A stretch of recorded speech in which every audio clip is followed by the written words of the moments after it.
lips, giving thanks to His name. Purihin ang Panginoon. So what is the fruit of our lips? Praising to God. And when you praise God, in reality, you are thanking Him. Giving thanks to His name. Kaya pag pinupuri natin ang Diyos, yun pala ay nagpapasalamat din tayo sa Diyos. At ano ang nangyayari pag pinupuri mo ang Diyos? Ibaba mo ang langit sa aming, ano sabi ng awitin? Ibaba mo ang langit sa aming kalagitnaan. Amen? Alam niyo po ba ang ibig sabihin nun? Mangyari ang loob mo dito sa lupa para ng nasa langit. At sa langit, wala dong kalumbayan. Kaya kung unawain mo sa gitna ng mga pagsubok, kapag ikaw ay nagdiwang sa Diyos, langit yung iyong lugar. Nakukuha niyo po? Kaya sabi ng Psalms 22 verse 3, Psalms 22 verse 3, dito po, anong mangyayari pag pinupuri mo ang Diyos? But thou art holy, O thou that inhabitest the praises of Israel. Sapagkat ikaw ay banal, ikaw na naninirahan sa pagpupuri ng Israel. Saan tumitira ang Diyos? Sa lugar kung saan siya pinupuri. Nakukuha niyo po. Alam niyo po ba ang pagpupuri sa Diyos? Alam niyo po kung paano pinupuri ang Diyos? Ang pagpupuri po sa Diyos, alam mo ang ugali ng Diyos. Know the character and attributes of God. Kailangan personal pong makilala mo kung ano ang ugali ng Diyos at kung ano ang mga katangian ng Diyos, yung pong attributes sa katangian ng Diyos. Kailangan naunawa mo, kaya nga ang sabi ko, mercy and the compassion of God are my daily bread.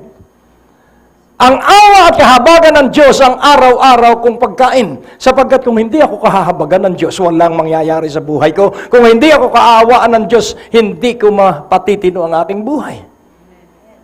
It is only God. Tanging ang Diyos lang ang dahilan kung bakit ako'y buhay ngayon, kung bakit nagagawa ko yung kanyang ipinagagawa, sapagkat siyang nag-utos, ang siyang gagawa ng kanyang inutos sa kanyang inutusan.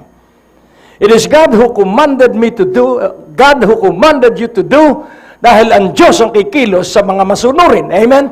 If you be willing and obedient, you shall partake the best of the land. There is an obedience that we have to perform. Hanggat hindi ka masunurin, hindi susunod ang iyong asawa at mga anak sa iyo. Hanggat hindi ka masunurin, hindi mo mahahamon ang kamag-anak mo na lumapit sa Diyos. Amen? Sapagkat ang Diyos po ay banal na Diyos. Tinitingnan niya ang ating puso at ang ating isipan. Gather the saints and bring them to me.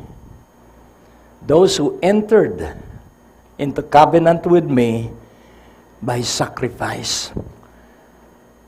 So if you will always thank Him, if you will always praise Him, He will inhabit your praises. That is covenant. Amen?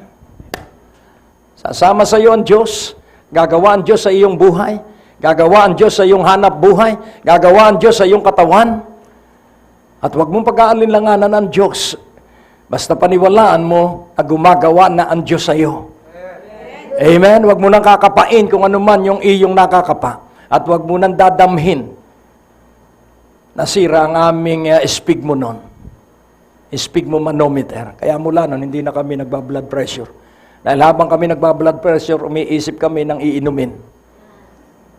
Pero nung hindi na kami nagba-blood pressure, salita na ng Diyos ang aming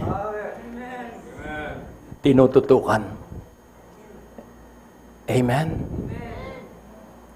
Purihin ng Diyos. Sa bahay, meron kaming librong makapal tungkol sa mga sakit at sa gamot.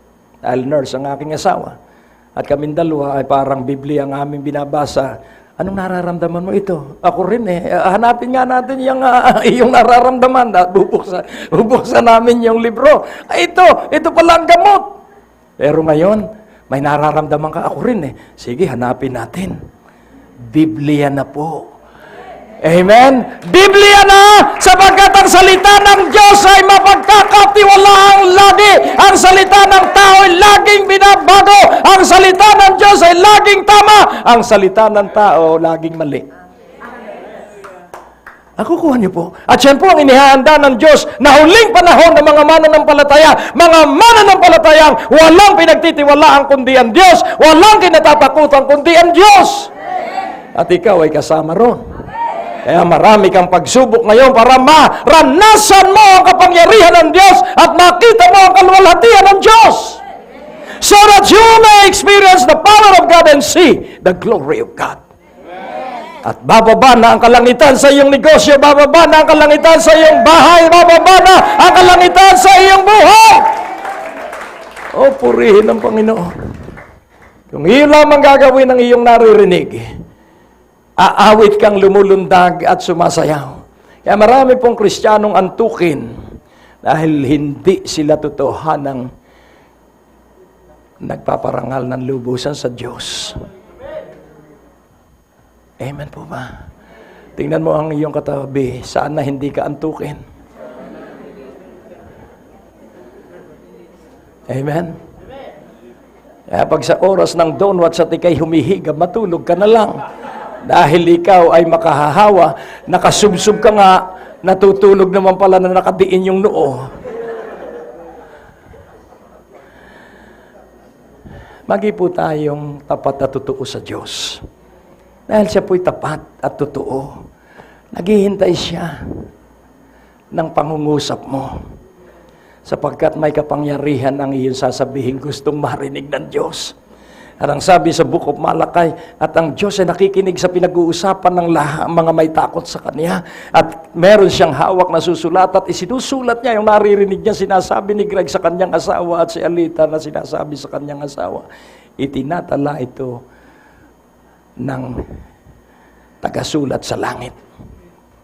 Kaya ngayon pong sandaling ito, please, offer God every day, continually, without ceasing, the sacrifices, thanksgiving, praise, thanksgiving. So let us enter into a covenant with Him. His holy people is someone who go to God and entered into a covenant by offering sacrifice. Tumayo kayo at ikaw ay mamanata sa Diyos na lagi kang magpapasalamat sa Kanya. Araw-araw, anuman ang sitwasyon, anuman ang nangyayari, anuman ang kalagayan, magpapasalamat kang lagi sa Diyos. Sabihin mo, Diyos ko, ngayong sandaling ito, tinutupad ko po ang iyong salita.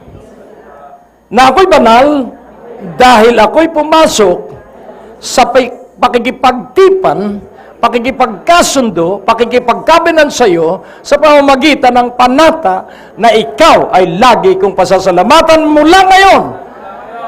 At hindi ko katatakutan ng anumang nangyayari, ang katatakutan ko lamang ay laging ikaw, kaya kasihan mo ko para maipagpatuloy ko na magampanan at magawa itong tipan kong ito sa iyo. Lagi akong magpapasalamat sa pangalan ni Jesus. Aral lahat ay nagsabi ng sumigaw ng hallelujah!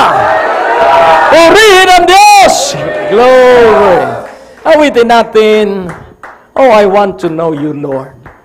Awitin mo ito ng buong lakas ng iyong tinig. Hallelujah! Purihin ng Panginoon.